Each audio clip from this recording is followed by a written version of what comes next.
Welcome to Athens, wanderer. More specifically, welcome to the musical hub of the city, the Odeon. Sometimes, when the burdens of life begin to weigh heavy on my shoulders, I come here, close my eyes, and surrender myself to the music. It makes me feel like I'm a child again, my mother singing me to sleep with a gentle lullaby.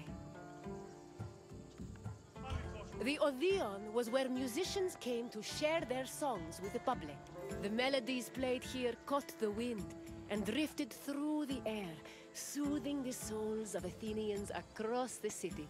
Come find me when your visit is complete, and we will talk about the things you've learned. See you soon, wanderer.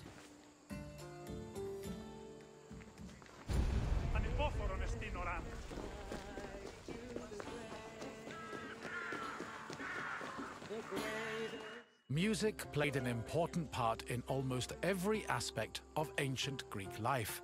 Whether attending a public gathering, rubbing elbows at a dinner party, laying out offerings in a temple, or marching into battle, there was a song for everything. Aristotle even wrote that music increased the efficiency of laborers, and it was often played for rowers and field pickers to keep them working at a steady rhythm.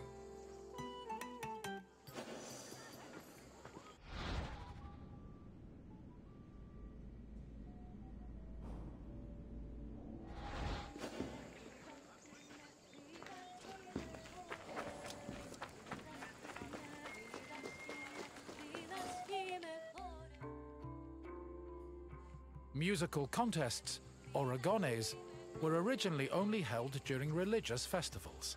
Over time, they became cultural events in their own right, and attracted musicians and spectators from all over the Greek world. For example, the Athenian Panathenea festival featured competitions for instrument playing and poetry recitation.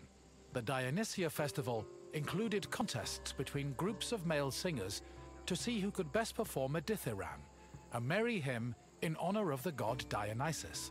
While these contests could be attended by all, women weren't allowed to compete in them.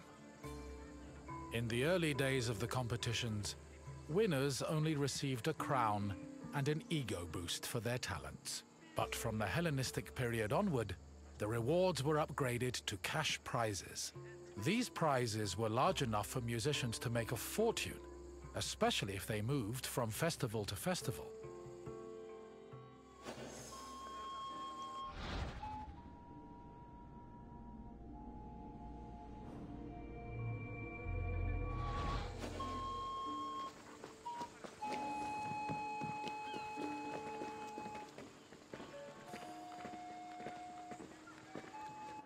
The Odeon of Pericles was built sometime between the 440s and 430s BCE.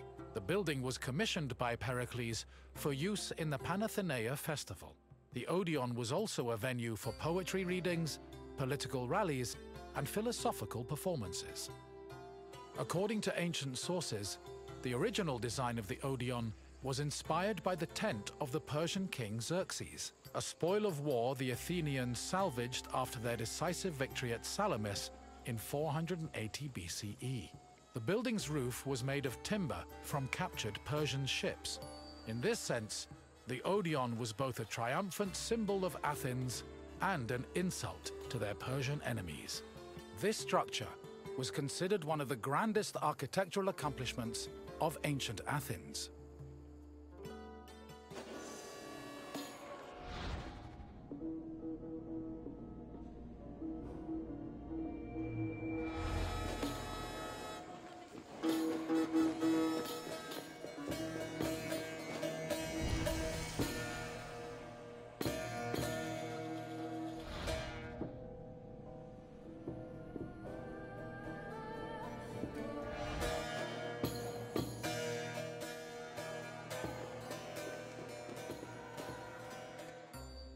In ancient Greece, there was a type of music for almost any occasion.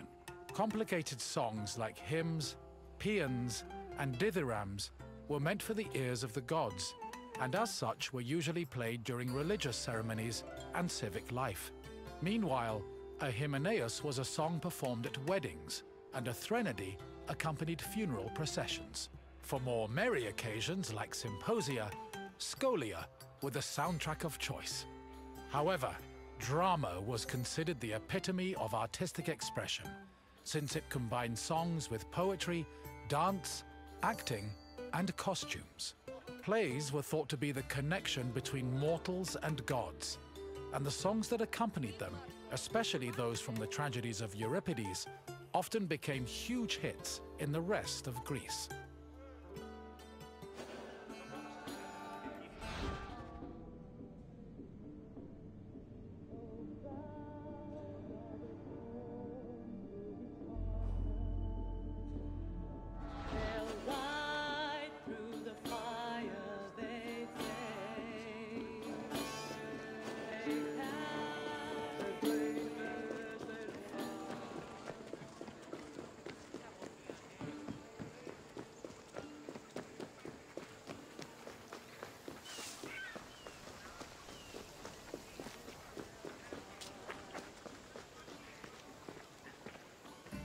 Hello again. I trust your visit was worthwhile, and that learning of music was a feast for your mind. I know it was for mine. Is there anything else you'd like to do? Fancy yourself an expert on music? Then let's put your knowledge to the test. Which of the following songs was played at weddings? Correct. A Hymenaeus was performed at weddings to wish the couple a happy and prosperous union. Let's move on to the second question. The Odeon of Pericles was modeled after spoils of war from which Athenian enemy? Correct. Not only was the design based on the tent of the Persian king Xerxes, but the building's roof was made of wood from captured Persian ships. Only one question remains. According to Aristotle, music was especially important to which group of people? You are correct. Aristotle believed music improved certain motor skills, so it was played for field pickers and rowers to increase their work output. You definitely have an ear for music, Wanderer. I applaud you. Farewell, Wanderer. I hope you enjoyed the sweet sounds of the Odeon.